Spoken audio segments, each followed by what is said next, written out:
ஆமா, எதுக்கு இப்ப நம்ம மிலிட்டரி கேம்ப்ல நிக்கிற மாதிரி வரிசையா நிக்கிறோம்? ரூமுக்கு ஏதாச்சும் சாவி கீவி கொடுக்க போறாங்களா? ஆமா, இவர் சூப்பர் சிங்கர்ல ஜெயிச்சிட்டாரு. இவரு 2 BHK அபார்ட்மெண்ட்டுக்கு சாவி வேற தராங்க. அமைதியா இருடா.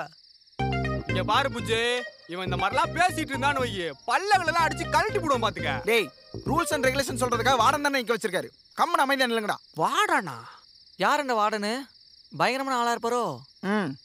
அந்த ஆளு பேசுறத பார்த்தா பயமா தான் இருக்கும். ஆனா என்ன ஒண்ணு, பசங்களுக்கு தான் சிரிப்பு வரும். ஓ, அப்ப நம்ம புஜ்ஜு பாரியா? டேய், அவர் என்னோட பல மடங்கு பயங்கர டெரரான ஒரு ஆள்ரா. பயங்கரமான டெரரா? யாரு அவரு? எனக்கே அவரை பார்க்கணும் போல இருக்கு. அவர் பேர் என்ன? அவர் பேரு டைகர் முத்துவேல் பாண்டியன். புது பேட்ச் வர்றோம்.